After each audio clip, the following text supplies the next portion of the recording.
You knew how this would end. I sat in my truck for a full minute, engine still running, staring at the scene playing out under my porch light.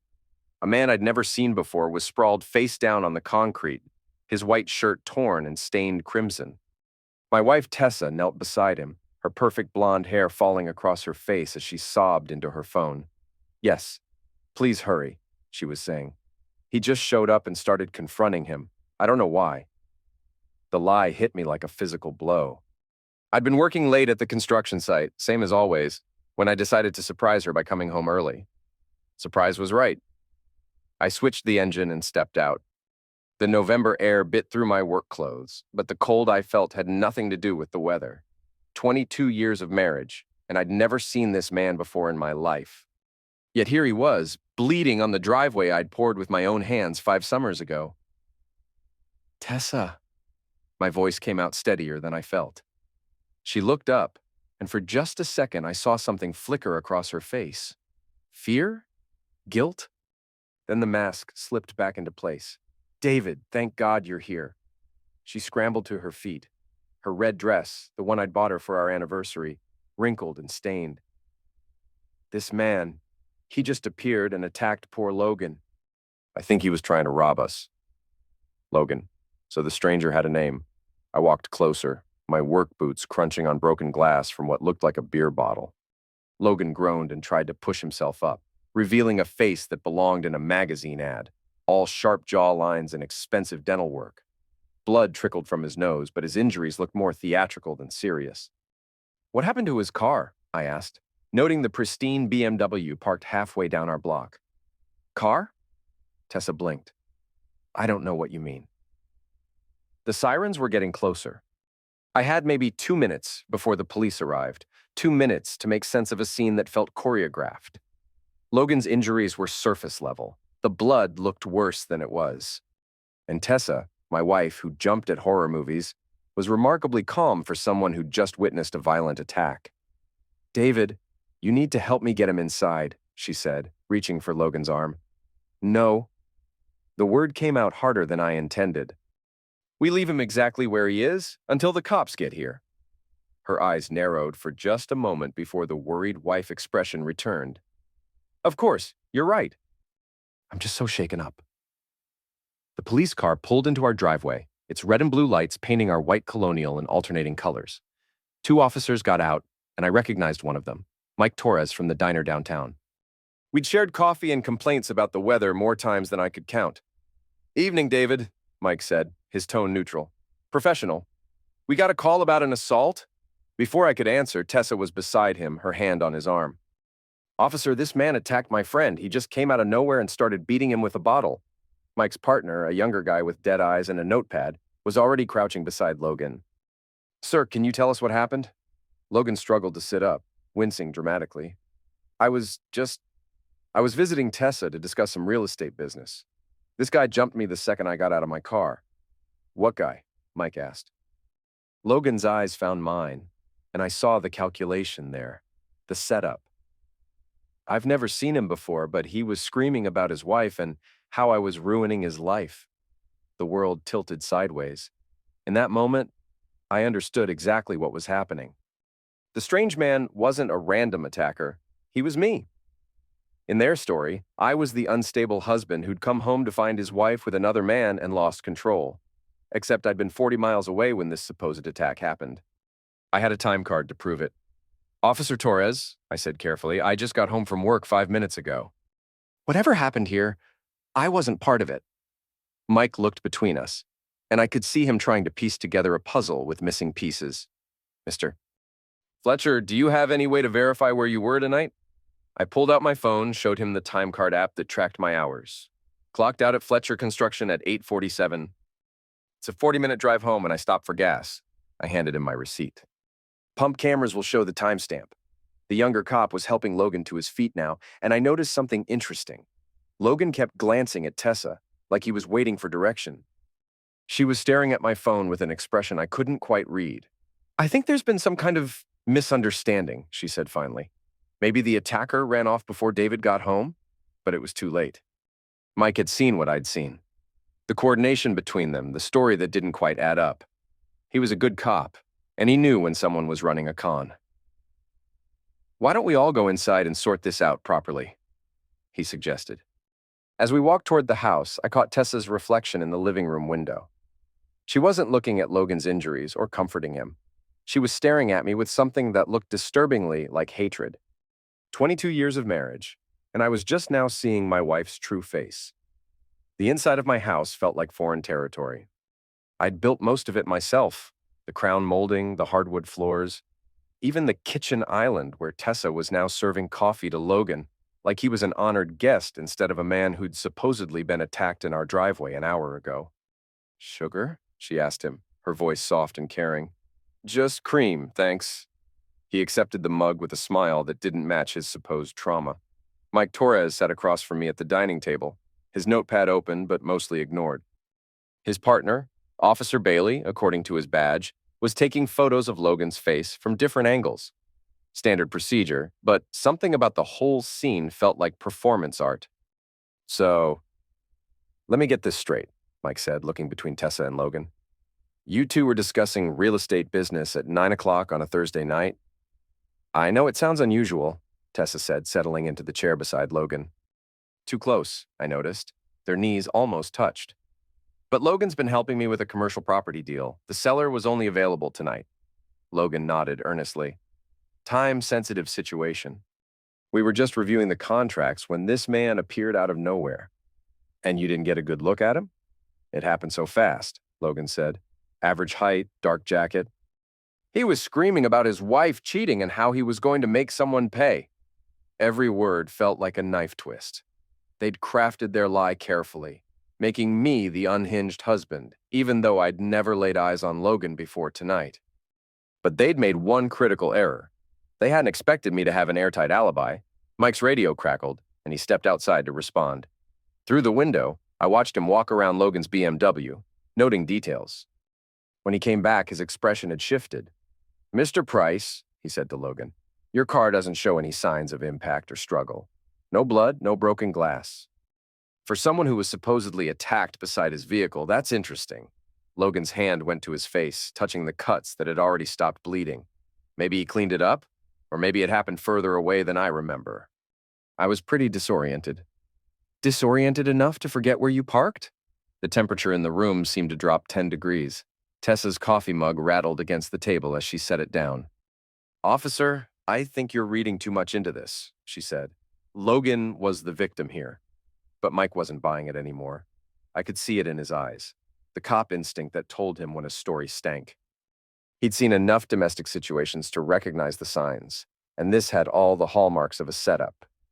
"Mrs. Fletcher," he said, "is there anything else you want to tell me about tonight?" Tessa looked at Logan, then at me, then back at Mike. For a moment, I thought she might come clean, tell the truth about whatever game they were playing. Instead, she straightened her shoulders and put on her realtor smile, the one that had sold million-dollar homes to people who couldn't afford them. "I've told you everything, officer. Logan came by to discuss business, someone attacked him, and my husband arrived after it was over. I don't know what else you want me to say." Mike closed his notepad with a snap that sounded like a gunshot. "Here's what I want, Mrs. Fletcher.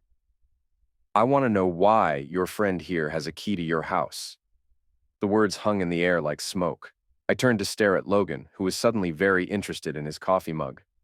"A key?" I asked. "Found it on the ground by the front door," Mike said. "Fresh cut, based on the scratches, same brand as your lock." Tessa's face went white. "That's not... I gave him a spare for the showing tomorrow, the Johnson property." "He's my co-agent." But Logan wasn't nodding along with her lie. He was staring at the key in Mike's palm like it was a live grenade. "Actually," Logan said slowly, "I think there's been a misunderstanding." Officer Bailey looked up from his camera. "What kind of misunderstanding?" Logan glanced at Tessa, who was shaking her head almost imperceptibly. Whatever silent communication they'd perfected over however long this had been going on, it was breaking down under pressure.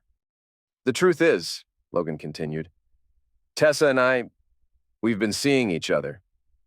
The words hit me like a sledgehammer to the chest, even though some part of me had already known. 22 years of marriage, and it ends with a confession in front of 2 cops and a stranger bleeding in my driveway. Logan, don't, Tessa whispered, but he kept going. We staged this whole thing because we knew David was getting suspicious. We thought if we made it look like I was attacked, it would throw him off the scent. Mike was writing again, his pen moving fast across the paper. So you filed a false police report? We didn't mean for it to go this far, Logan said. We just panicked when David showed up early. I looked at my wife, really looked at her for the first time in years. The woman I'd built this house for worked double shifts to give her everything she wanted, loved, despite her flaws and sharp edges. She was staring at Logan with something close to murder in her eyes. "You idiot!" she hissed. "You absolute idiot!" And that's when I knew the truth was even worse than Logan's confession. This wasn't just about an affair. The fake attack, the key, the practiced lies, they'd been planning something bigger than just cheating. They'd been planning to destroy me. The house felt empty after the police left, even with Tessa still in it. Logan was gone. Mike had given him a ride home after taking his statement about the false report. No charges filed yet, but the threat hung in the air like storm clouds. Tessa sat at the kitchen counter, still in that red dress, staring at her hands like they belonged to someone else. 22 years, I said, breaking the silence that had stretched between us for the past hour. She didn't look up. David, I can explain. 22 years, Tessa. I built this house for you, with my own hands. I worked 70-hour weeks so you could have everything you wanted. I walked to the window, looking out at the driveway where Logan's blood had been hosed away by the fire department. And you brought him here. To our home. It wasn't supposed to happen like this. How was it supposed to happen? I turned to face her. Walk me through the plan, Tess, because that's what this was, right? A plan? Her head snapped up, and I saw a flash of the woman I'd fallen in love with in college, sharp, defiant, unwilling to back down from a fight. But there was something else there now, something calculating and cold. You want the truth? She asked. The truth is that you stopped seeing me years ago. You come home covered in sawdust and concrete, you fall asleep watching TV, and you think that's enough. You think providing is the same as living, so you decided to cheat. I decided to find someone who made me feel alive again. She stood up, smoothing down her dress. Logan sees me, David. He talks to me about things that matter. Things like real estate? Her laugh was bitter. You wouldn't understand. You've never understood what I need.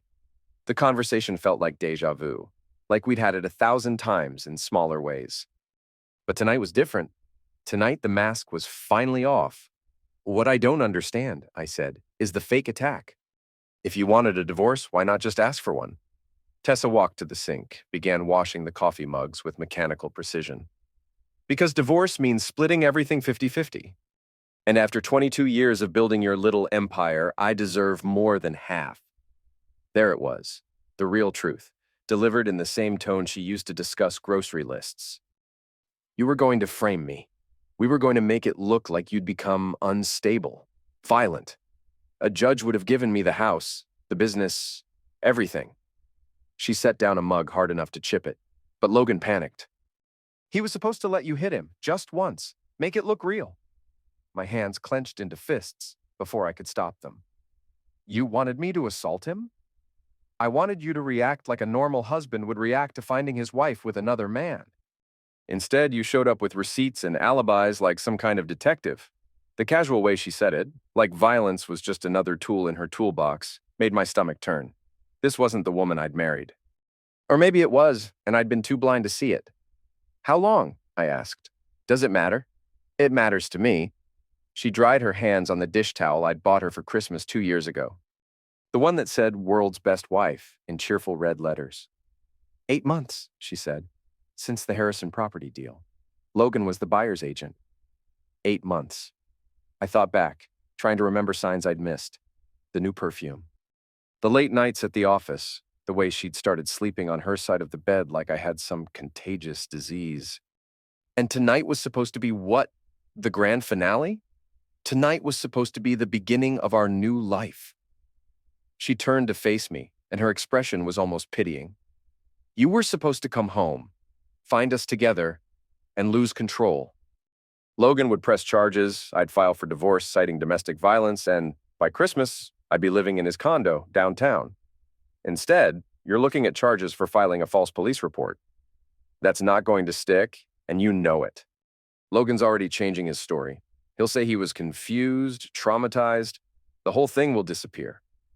She was right, and we both knew it. Without real evidence of a conspiracy, it would be her word against mine, Logan's word against mine. And they had the advantage of looking like the victims. So, what now? I asked. Tessa picked up her purse from the counter, an expensive leather thing that had cost me 2 weeks' pay. Now I pack a bag and go stay at my sister's. Tomorrow I file for divorce, and you get to explain to everyone why your wife left you for a younger man. Younger man? Logan's 34, successful. He drives a car that doesn't smell like sawdust and diesel fuel. She headed for the stairs, then paused. Oh, and David? You might want to check your business accounts. Some of the invoices from the Morrison job got redirected accidentally. Paperwork errors, you understand. The Morrison job, the biggest contract I'd landed in 5 years, worth 6 figures in profit. If she'd been skimming from that, you've been stealing from me. I've been taking what I deserve. What we both built together. She smiled, and it was the coldest expression I'd ever seen on her face. See, that's the thing about being married to someone for 22 years, David. You learn all their passwords, all their habits, all their weaknesses. She climbed the stairs, leaving me alone in the kitchen I'd renovated for our 15th anniversary. Above me, I could hear her moving around, packing for a life that didn't include me. I walked to my home office and turned on the computer, my hands shaking as I logged into the business accounts. The Morrison payments, 3 installments totaling $180,000, had been deposited and immediately transferred out to accounts I didn't recognize. 22 years of marriage, and she'd been planning my destruction for 8 months. But Tessa had made one crucial error in her calculations. She thought she knew all my weaknesses. She was about to learn she didn't know my strengths. I didn't sleep that night. Instead, I sat in my truck outside a 24-hour diner, drinking coffee that tasted like motor oil and making a list of everything I'd lost. The house, joint ownership, but she'd been making the mortgage payments from our business account, the one she'd cleaned out. The business, technically mine, but she'd been handling the books for years. God knew what other paperwork errors I'd find. My reputation. By now, half the neighborhood had heard about the police cars in my driveway. In a town this small, gossip traveled faster than wildfire. My marriage, 22 years down the drain, and for what? A smooth-talking real estate agent with a BMW and perfect teeth. By the time the sun came up, I'd filled 3 pages with losses and exactly 0 pages with solutions. I was a construction worker facing off against a licensed realtor and whatever legal firepower she could afford. In a fair fight, I'd be outgunned from the start. Good thing I wasn't planning to fight fair.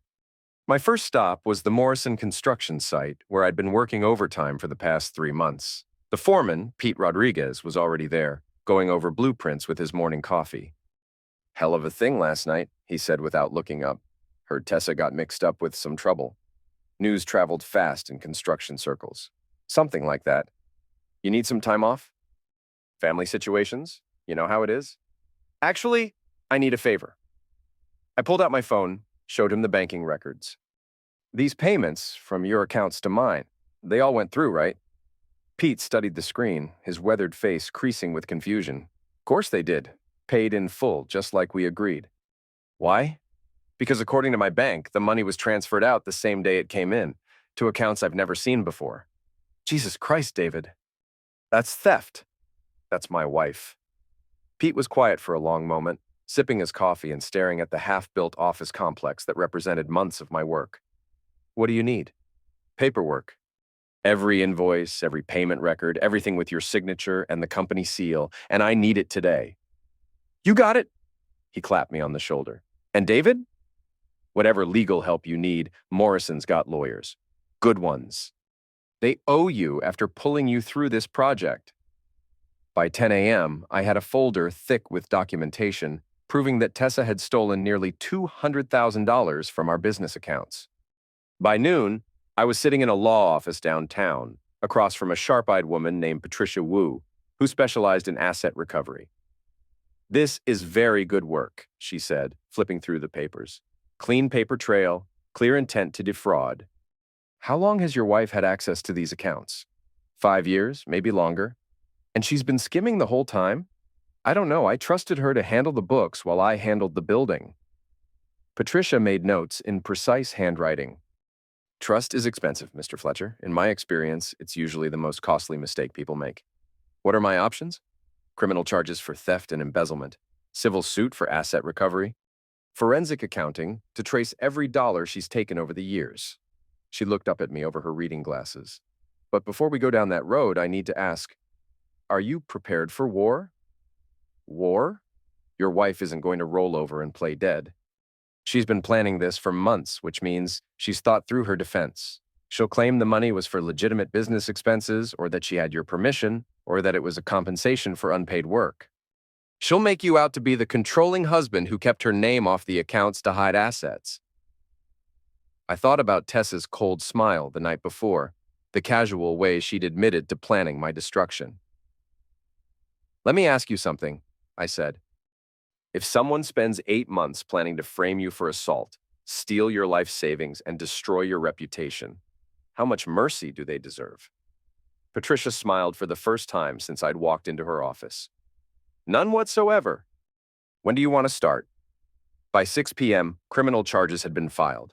By 8 p.m., emergency asset freezes were in place on every account Tessa had touched. By 10 p.m., a process server was knocking on her sister's door with divorce papers that would make her head spin. I sat in my empty house, looking around at the rooms I'd built with my own hands. Tomorrow, the locks would be changed. The business accounts would be secured, and Tessa would wake up to discover that her carefully laid plans had just crashed into someone who'd learned to fight dirty. She thought she knew my weaknesses. Time to show her my strengths. The phone started ringing at 6 a.m. You son of a bitch. Tessa's voice was sharp enough to cut glass. You had me arrested. I was standing in my kitchen, making coffee like it was any other morning. I filed charges for theft and embezzlement. The arrest was just standard procedure. $180,000, David? Really? You're going to destroy our marriage over money? Our marriage was destroyed the minute you brought Logan Price into my house. The money is just theft. A long pause. I could hear her breathing, fast and angry. You think you're so smart, but you have no idea what you've started. Enlighten me. I know things about you, David. About your business practices. About the Morrison job and the corners you cut. About the workers you paid under the table. Her voice dropped to a whisper. About the building codes you ignored and the inspectors you never called. My blood went cold. She was right about some of it. Construction was a dirty business, and staying competitive meant playing by unwritten rules that weren't exactly legal. But nothing I'd done came close to stealing 6 figures from our joint accounts. You're bluffing. Am I? Because I have photos, David, receipts, documentation going back years. You want to play hardball?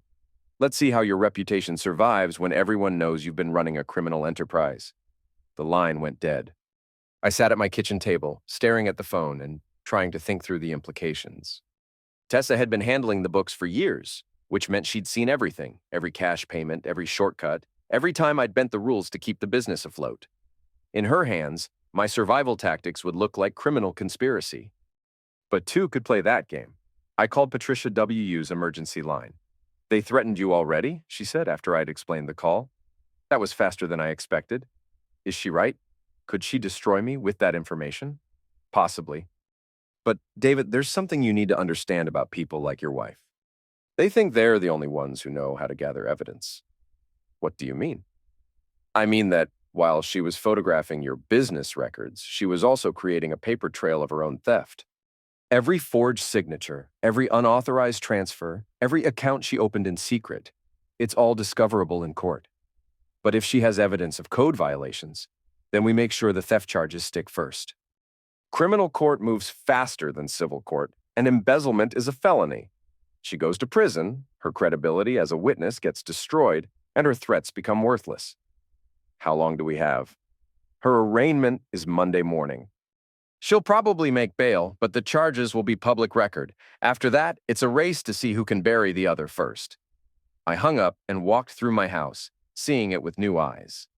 Every corner I'd cut, every shortcut I'd taken, every time I'd chosen speed over safety, Tessa had been watching, documenting, building a case against me while I built walls around her life. But she'd made one crucial error. She thought this was about the money. This was about something much more important than money. This was about the fact that she'd looked me in the eye for 8 months while planning my destruction. She'd shared my bed while sharing her body with Logan Price. She'd smiled at me over breakfast while plotting to frame me for assault. The money was theft, but what she'd done to our marriage was unforgivable.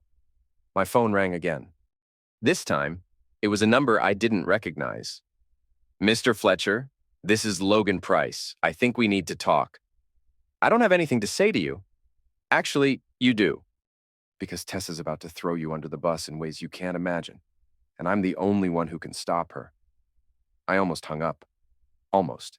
But something in his tone, fear maybe, or desperation, made me hesitate.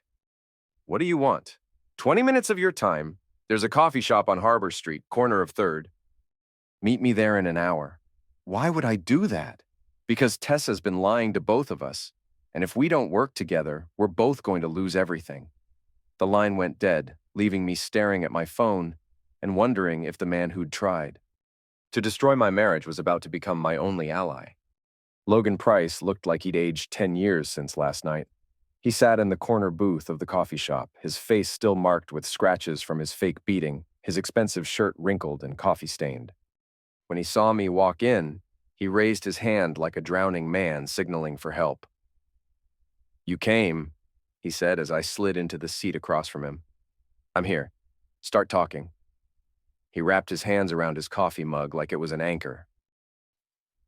"Tessa told you we've been together for 8 months, right?" "That's what she said." "She lied. It's been 2 years." The words hit me like a sucker punch. 2 years. Not 8 months of planning, 2 years of deception, 2 years of her coming home to me after being with him. Why should I believe you? Logan reached into his jacket and pulled out his phone, scrolled through photos until he found what he was looking for. Christmas morning 2 years ago. Tessa in a red nightgown I'd bought her, opening presents under a tree I'd hauled home and decorated. But she wasn't alone in the photo. Logan's arm was around her waist. "That was taken at my apartment," he said.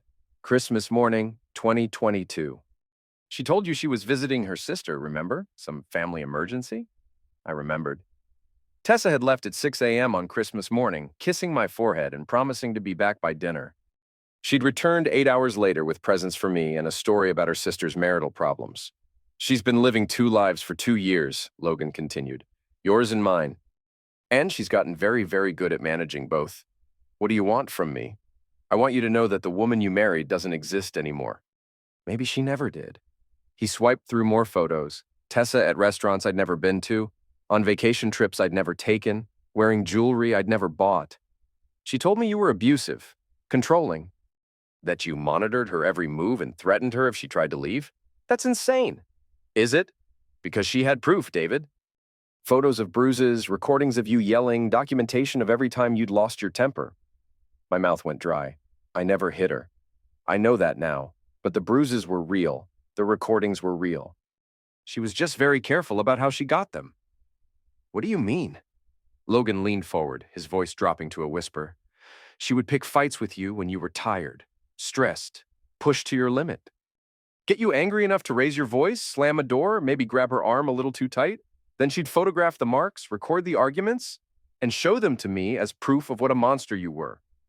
The room seemed to tilt sideways. Every fight we'd had, every moment of frustration I'd expressed, she'd been documenting it, twisting it, building a case against me with someone else. "Why are you telling me this?" "Because she's doing the same thing to me." He showed me another photo, Logan with a black eye, his lips split and swollen. "This was 3 weeks ago. She said you'd found out about us and hired someone to beat me up. Said I needed to be ready to defend myself. But I didn't know about you 3 weeks ago." "Of course you didn't." She gave herself that black eye with makeup, then took photos to show me how dangerous you were becoming. "Just like she's probably showing you evidence right now that I'm some kind of threat to your marriage?" My head was spinning. The attack last night was supposed to make me look like the victim and you like the aggressor. Except she didn't count on you having an alibi. Logan's laugh was bitter. "She's been playing us against each other for 2 years, David, and last night her game finally fell apart." So what now? Now she's going to try to salvage what she can. She'll throw both of us under the bus if it means saving herself. He leaned back in his booth, looking exhausted. She called me this morning. Told me you'd filed charges against her and that I needed to corroborate her story about your business practices. What business practices? Tax evasion, mostly. Unreported income, cash payments to illegal workers, bribing building inspectors. She has documentation going back 5 years. And you're going to help her? Logan was quiet for a long moment, staring out the window at the harbor where fishing boats were heading out for their morning runs. That depends, he said finally. Are you going to help me? Help you what? Prove that she's been defrauding both of us. That she's stolen money from your business and manipulated me into paying for vacations, jewelry, and God knows what else by making me think I was saving her from an abusive marriage. I studied his face, looking for tells that this was another con. But what I saw was exhaustion, fear, and something that looked like genuine regret. How much money are we talking about? From me? Probably $50,000 over 2 years. From you? He shrugged. She told me you were worth close to $500,000. Business assets, house, retirement accounts. If she's been skimming from all of it? Jesus Christ. The woman you married and the woman I fell in love with, they don't exist, David. We've been in love with a ghost. By Monday morning, I had enough evidence to bury Tessa and her sister, too. Logan hadn't been lying about the depth of her deception. Working together over the weekend, we'd uncovered a financial conspiracy that went back 5 years and included forged contracts, fictitious business expenses, and a web of secret accounts that would make a money launderer proud. Her sister Jennifer had been part of it from the beginning, providing fake invoices for consulting services that had drained nearly $80,000 from my business accounts.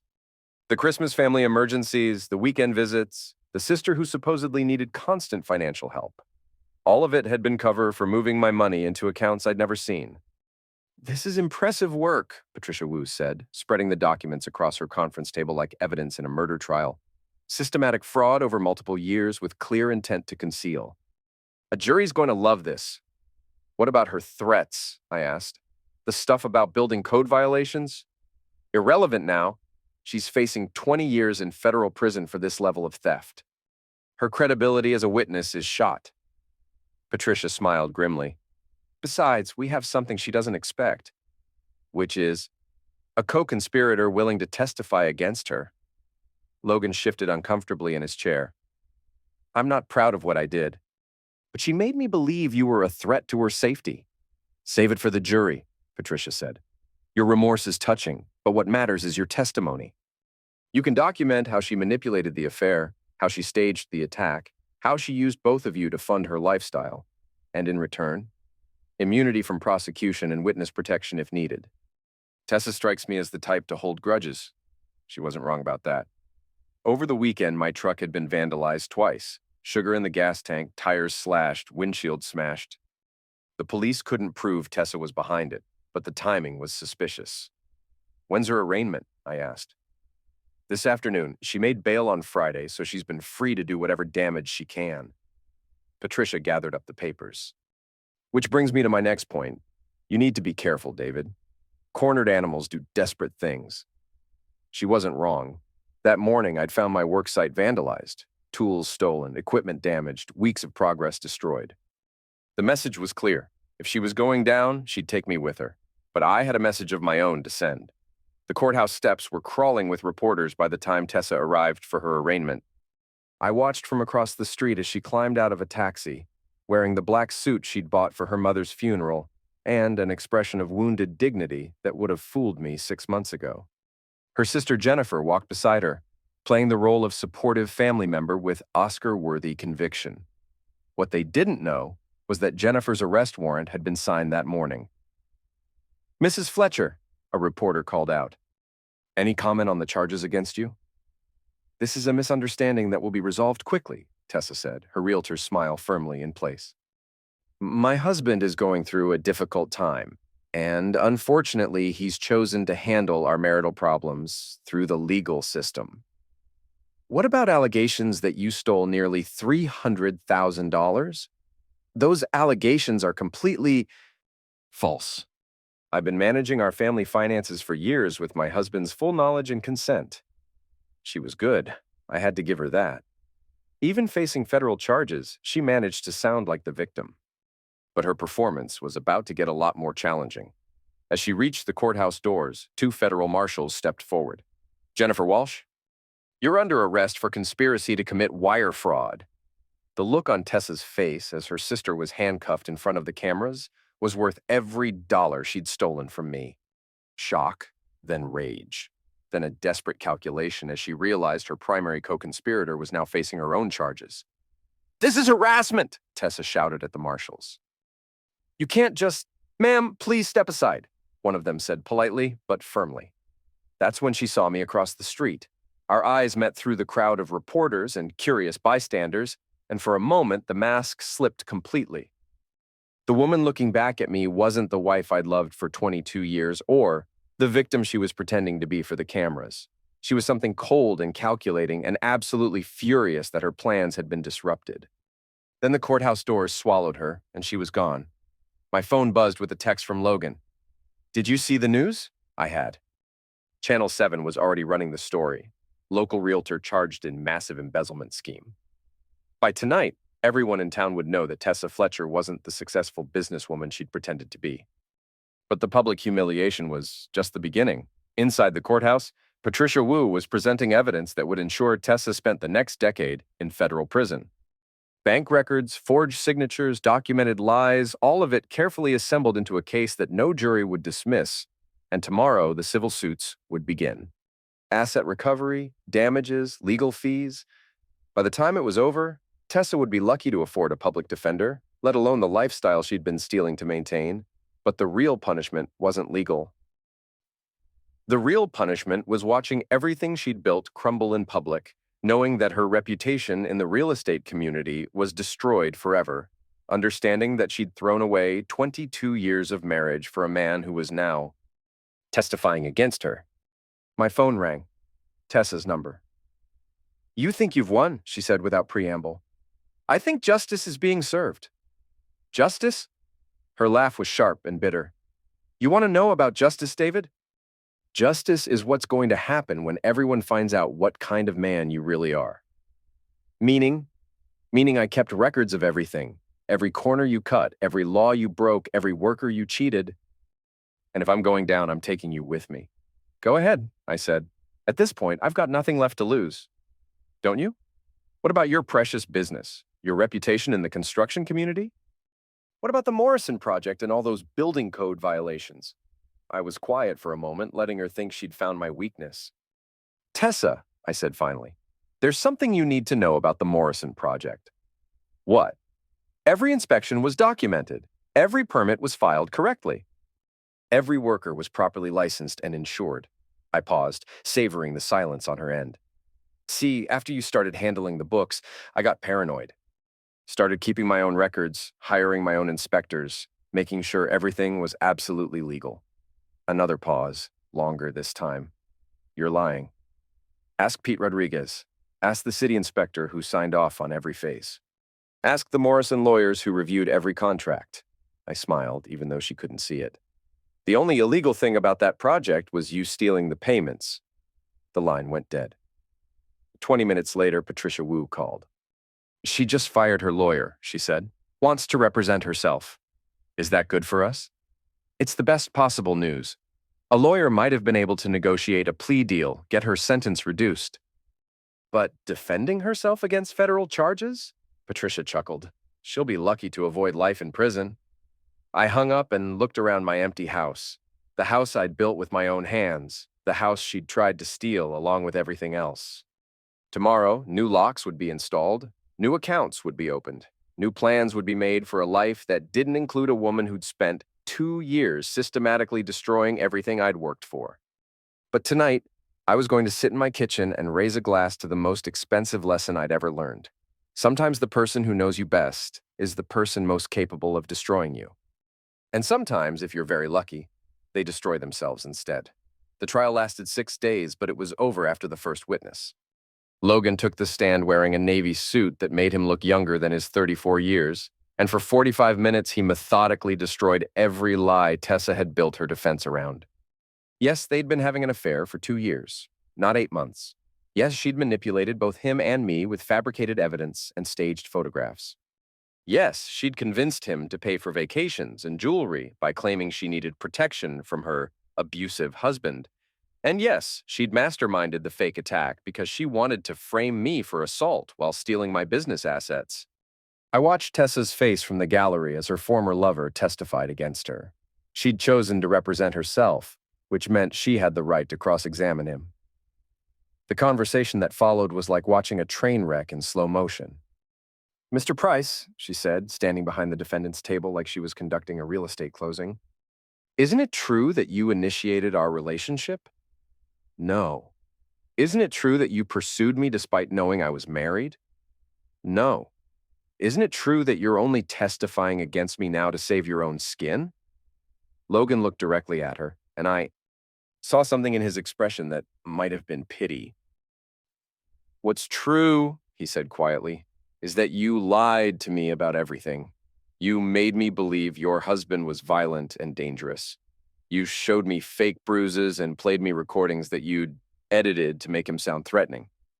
You convinced me that I was rescuing you from an abusive marriage when the only abuse was what you were doing to both of us." "Objection," Tessa said quickly. "You can't object to your own witness," the judge informed her patiently. "Please continue, Mr. Price."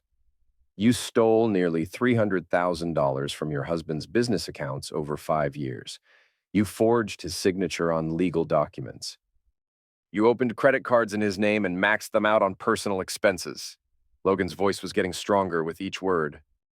"And when your plan to frame him for assault fell apart, you tried to blackmail both of us into keeping quiet. The prosecution's case was so airtight that Tessa's defense attorney, if she'd had one, would have advised her to plead guilty and hope for mercy. Instead, she spent 3 days trying to convince a jury that she was the real victim, that I was the criminal mastermind, and that Logan was a willing participant in her own alleged crimes. The jury deliberated for 27 minutes. Guilty on all counts. Federal embezzlement carried a maximum sentence of 20 years. Wire fraud added another 20. Conspiracy charges meant the sentences would run consecutively, not concurrently. As the judge read the verdict, I watched my wife of 22 years realize that she would likely die in prison. Her face went white, then gray, then she sat down heavily in her chair like her legs had stopped working. "Your Honor," she said, her voice barely audible, "I'd like to make a statement." "Mrs. Fletcher, you'll have an opportunity to speak at sentencing. For now, please." She looked up at the judge with tears streaming down her face. "I need to say something." The judge nodded reluctantly. Tessa stood up, turned toward the gallery, and looked directly at me. "David," she said, "I'm sorry." 2 words. 22 years of marriage, and it came down to 2 words delivered in a courtroom full of strangers. I didn't respond, didn't nod, didn't acknowledge her apology, didn't give her the absolution she was looking for. After everything she'd done, the lies, the theft, the systematic destruction of our life together, she'd earned those 2 words. But she hadn't earned forgiveness. The bailiff led her away in handcuffs, and I walked out of the courthouse into brilliant autumn sunshine, feeling like I'd been holding my breath for 6 months and could finally exhale. Patricia Wu caught up with me on the steps. "How do you feel?" she asked. "Tired?" "It's over, David." "She'll be sentenced next month, but with the charges she's facing, she's looking at 30 to 40 years minimum." I nodded, watching the reporters pack up their equipment and move on to the next story. By tomorrow, Tessa Fletcher would be old news. Her trial would be reduced to a paragraph in the local paper's crime blotter, her life sentence just another statistic in the federal prison system. What about the money? Asset recovery will take time, but we should be able to get most of it back. The house is yours free and clear. She can't claim any interest in property she tried to steal. The business assets are protected. And Logan? He'll serve 6 months in minimum security, then 2 years probation. He cooperated fully, and the judge took that into account. Patricia gathered her papers. "You could have destroyed him too, you know, if you'd wanted revenge." I thought about that as I walked to my truck. Logan Price had slept with my wife for 2 years, helped her plan my downfall, and participated in an elaborate scheme to frame me for assault.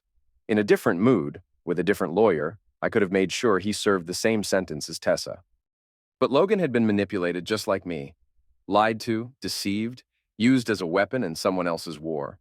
In the end, he'd chosen to tell the truth, even when it cost him everything. That counted for something.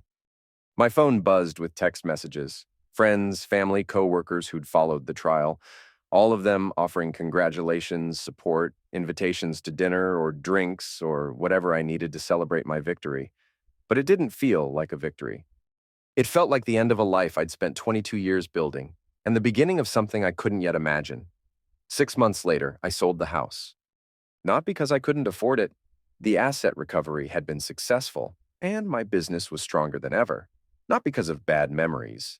I'd made peace with what happened in those rooms, with the life I'd built and lost and rebuilt again.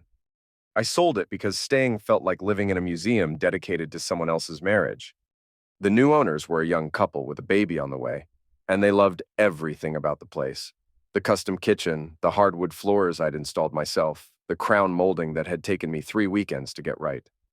They saw it as their dream home, not the crime scene it had become in my mind. "You did beautiful work," the husband said as we walked through the house one final time. "Whoever built this really knew what they were doing." "Thanks," I said, not mentioning that I was the builder. I took one last look at the master bedroom where Tessa had packed her bags that final night, at the kitchen where she'd served coffee to Logan like an honored guest, at the driveway where their elaborate plan had finally fallen apart. Then I locked the door and handed over the keys. My new place was smaller, a downtown loft that I was renovating myself, turning it into something that reflected the man I was now instead of the man I'd been. No crown molding, no custom anything. Just clean lines, modern fixtures, and space for the life I was building from scratch. The business was thriving in ways I'd never imagined when Tessa was running the books. Turns out she'd been turning down profitable contracts for reasons that made sense only if you were planning to eventually steal everything anyway. With competent financial management and a healthy paranoia about anyone who asked to handle my money, Fletcher Construction had more work than we could handle. I'd hired 3 new employees, bought 2 new trucks, and started bidding on commercial projects that would have been impossible when half my profits were disappearing into secret accounts. Logan had served his 6 months and disappeared somewhere on the West Coast. I'd heard through mutual acquaintances that he'd gotten clean, stopped drinking, joined a support group, started therapy to deal with whatever personality flaws had made him susceptible to Tessa's manipulation. Good for him. Everyone deserved a second chance, even people who'd helped destroy your marriage. Tessa was serving her sentence at a federal facility in Ohio, 38 years, with possibility of parole in 25. She'd written me twice, long letters full of apologies, explanations, and requests for forgiveness that went straight into the trash. Some wounds didn't heal with time. They just scarred over, becoming part of the landscape of who you were. But that was okay. I'd learned to live with scars. My phone rang as I was unpacking boxes in the loft. The caller ID showed a number I didn't recognize. "Mr. Fletcher? This is Detective Martinez with the Columbus Police Department. I'm calling about your ex-wife, Tessa Fletcher." My stomach clenched. "What about her?" "She was found dead in her cell this morning. Apparent suicide.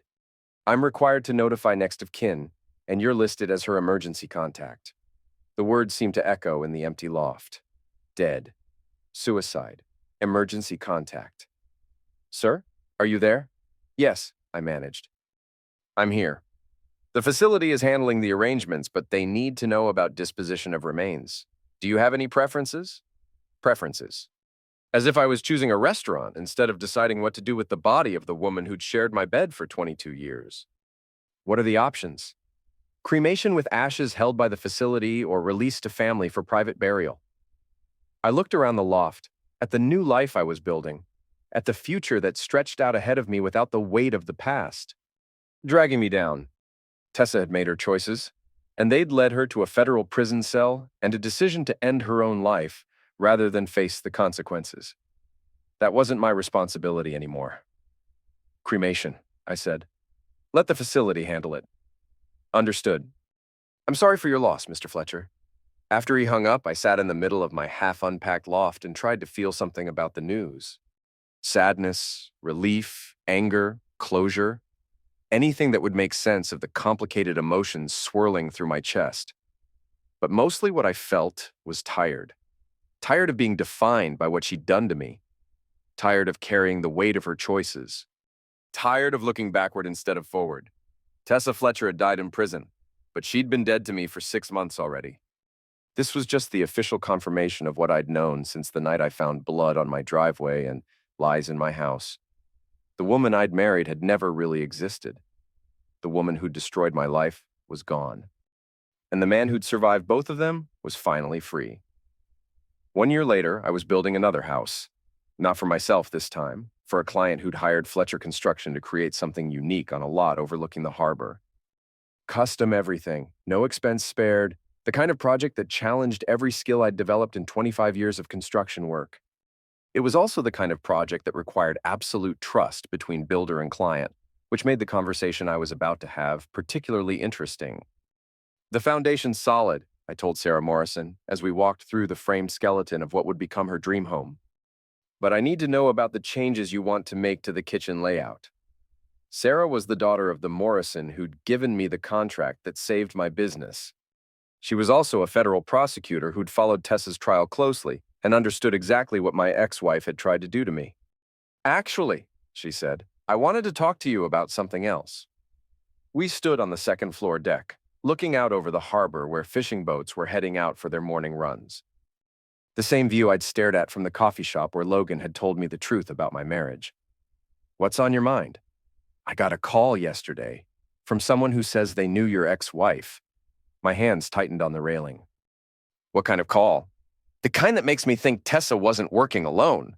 Sarah pulled out her phone, showed me a recording app. "Do you mind if I record this?" "Why?" "Because the person who called me thinks there are other victims. Other men whose wives used the same playbook that Tessa did." The words hit me like a physical blow. Other victims, other men who'd come home to find blood on their driveways and lies in their houses. "What kind of playbook?" "Systematic financial fraud over multiple years, manufactured evidence of domestic abuse, staged incidents designed to make the husband look unstable while positioning the wife as a victim." Sarah started recording.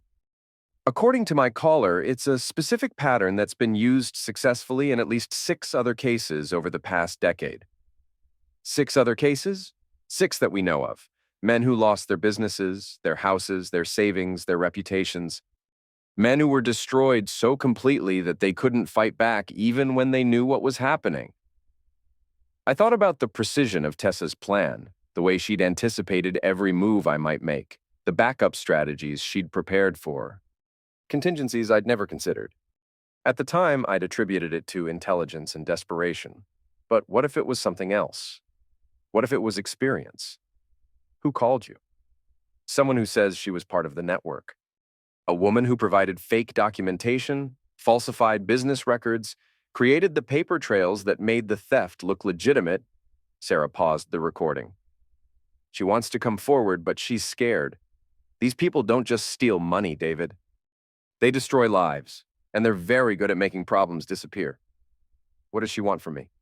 "Your testimony, your story, evidence that could help identify other victims and prosecute the people responsible." I looked out over the harbor, thinking about the year I'd spent rebuilding my life from scratch. The new business, the new house I was constructing, the new identity I'd forged from the ashes of everything Tessa had tried to take from me. Did I really want to dive back into that world? Risk everything I'd rebuilt for the chance to help strangers I'd never met? "There's something else," Sarah said quietly. "The woman who called me, she says Tessa didn't kill herself." The world seemed to tilt sideways. "What?" "She says Tessa was planning to cooperate with federal investigators. She was going to give up names, locations, and evidence of a criminal network that's been operating for years." Sarah met my eyes. "People like that don't usually commit life's end. They end their lives." My mouth went dry. "You're saying someone eliminated her?" "I'm saying it's possible. And if it's true, then the people responsible are still out there, still destroying lives, still getting away with it. And you want me to help catch them. I want you to consider it. You survived what Tessa did to you, which makes you unusual. Most of her victims didn't have the resources or the evidence or the sheer stubborn determination to fight back." Sarah stopped the recording. You could help other men who aren't as lucky as you were. Lucky. As if losing my marriage, my money, my trust in human nature was some kind of good fortune. But she was right about one thing. I'd survived. Not just survived, but rebuilt, grown stronger, created something better from the ruins of what Tessa had destroyed. And maybe that gave me a responsibility to help others do the same. What would you need from me? Everything. Financial records, personal documentation, testimony about how the scheme worked. Sarah's expression was grim. It won't be easy, David.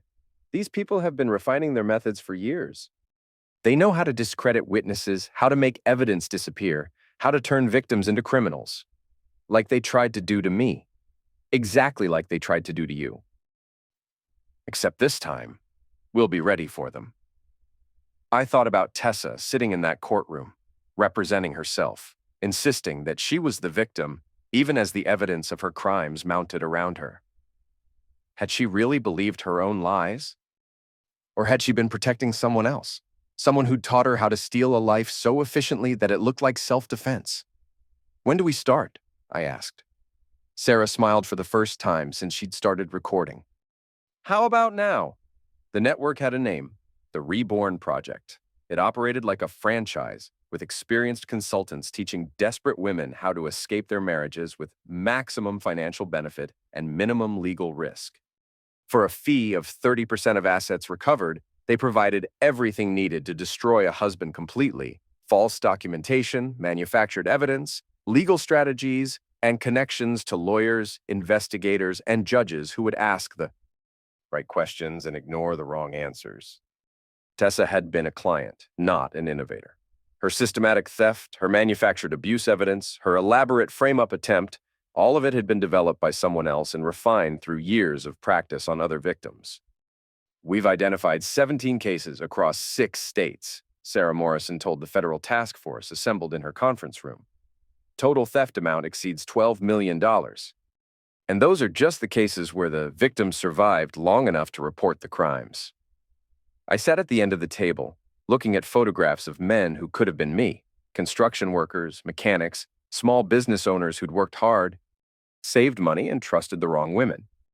Their stories were depressingly similar: affairs that lasted for years, financial irregularities that seemed innocent at first, manufactured crises that positioned their wives as victims and themselves as villains. The pattern is always the same, FBI agent Chen continued, clicking through a slideshow that made my stomach turn. Initial theft starts small, a few thousand here and there, explained as legitimate business expenses or family emergencies. Meanwhile, the wife documents every moment of marital discord, creating a narrative of escalating abuse. Fake abuse? Asked one of the prosecutors. Not fake, manufactured. They pick fights when their husbands are stressed, exhausted, or drinking. They record the arguments, photograph any physical contact, document every raised voice or slammed door. By the time they're ready to move, they have months or years of evidence showing a pattern of threatening behavior. And the final phase? Complete destruction. They steal everything liquid, file for divorce, citing domestic violence, and usually stage some kind of incident that makes the husband look dangerous. Agent Chen's eyes found mine. Mr. Fletcher's case is unusual because his wife's plan failed. Most of these men end up in prison, bankrupt, or both. What about the women who run this operation?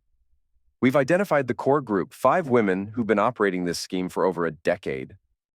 They call themselves consultants, but they're really just highly skilled con artists who've found a profitable niche.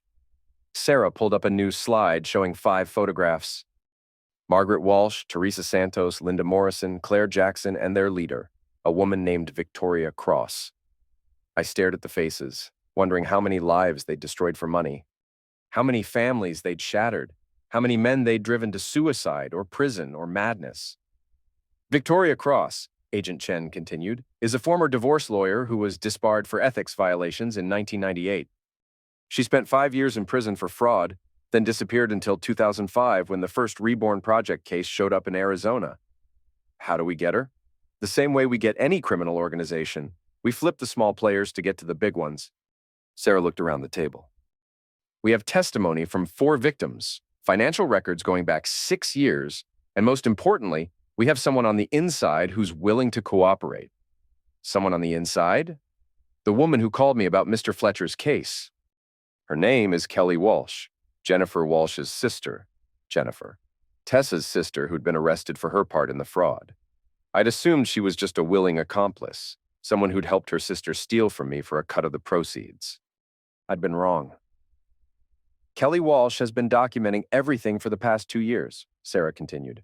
She has recordings of planning sessions, copies of forged documents, financial records showing how the profits were distributed. She's been building a case against the Reborn Project from the inside. Why now? Because her sister Jennifer was murdered 3 weeks ago, made to look like a prison fight. But Kelly believes it was ordered by Victoria Cross to keep her quiet. The room was silent for a long moment. I thought about Tessa's death, the supposed suicide that had seemed so convenient for everyone involved. Had she been murdered too? What do you need from me? I asked. We need you to help us run a sting operation. Kelly Walsh is going to approach Victoria Cross with a new client, a wealthy woman who wants to escape her abusive marriage and needs expert help. And I'm the abusive husband? You're the target. We'll create a fake identity, a fake business, fake assets worth several $1,000,000. You'll play the role of the successful but controlling husband while Kelly records everything Victoria Cross says and does. It meant diving back into the world that had nearly destroyed me. Pretending to be the kind of man Tessa had painted me as, controlling, abusive, dangerous, living a lie in service of a larger truth. How long? 6 months, maybe less. Long enough to document the conspiracy and gather evidence of criminal intent. I thought about the men in those photographs, the victims who hadn't been lucky enough to survive what I'd survived. I thought about Tessa, dead in a prison cell because she'd threatened to expose the people who taught her how to destroy me. I thought about Jennifer Walsh and how many other people had died to keep this network's secrets. When do we start? Sarah smiled grimly. Tomorrow. Your new name is Richard Barnes, and according to your financial records, you're worth $8 million. And my wife? Kelly Walsh. She'll be playing the role of the trapped, abused woman who needs Victoria Cross's help to escape you and take everything you've worked for. The irony was almost perfect. I was going to pretend to be the monster my real wife had tried to make me in order to catch the people who'd taught her how to do it. One more thing, Agent Chen said. Once this operation starts, you can't back out. These people have killed to protect their secrets. If they figure out what we're doing, he didn't need to finish the sentence. I understood the risks. But I also understood the alternative, letting Victoria Cross and her network continue destroying lives, continue turning wives into weapons, continue getting away with murder. Tessa Fletcher had taken 22 years of my life and nearly destroyed everything I'd built. Time to return the favor to the people who'd taught her how to do it. 6 months later, Victoria Cross was serving life in prison without parole. Kelly Walsh's recordings had captured everything. The planning sessions where they selected victims, the training seminars where they taught women how to manufacture abuse evidence, the profit-sharing meetings where they divided up stolen assets like pirates splitting treasure. The other 4 members of the network got sentences ranging from 25 years to life. 17 victims got their lives back, along with financial compensation that would never fully repair the damage, but at least provided some measure of justice. And I got something I'd never expected: closure. Not the Hollywood kind, where everyone learns valuable lessons and becomes better people. The real kind, where you finally understand that some wounds don't heal, they just stop bleeding. I was standing in my completed loft, looking out over a harbor that no longer reminded me of the worst day of my life, when Kelly Walsh called. David, I wanted you to know, Victoria Cross died in prison last night. How? Officially? Heart attack. Unofficially? Kelly was quiet for a moment. Let's just say that people who hurt children don't do well in federal prison. It turned out that Victoria Cross's network had also been involved in custody fraud, helping abusive mothers steal children from good fathers by manufacturing evidence of abuse. When that information leaked to the general prison population, Victoria's life expectancy had dropped to roughly 6 hours. Any regrets? Kelly asked. I thought about that as I watched the fishing boats return from their morning runs. Did I regret the year I'd spent pretending to be someone else in order to catch the people who'd destroyed my marriage? Did I regret the risks I'd taken, the lies I'd told, the danger I'd exposed myself to? None, I said finally. What's next for you? I looked around my loft, the space I'd created for myself, the life I'd built from the ashes of everything Tessa had tried to take from me. Tomorrow, I would start construction on another house. Next month, I would hire 2 more employees. Next year, Fletcher Construction would bid on its first multi-million-dollar commercial project. I'm going to keep building, I said, and I was. Not just houses, but a life that belonged entirely to me. A future that no one could steal, manipulate, or destroy. Tessa Fletcher had tried to bury me. Instead, she'd taught me how strong I really was. That lesson was worth everything it had cost me to learn.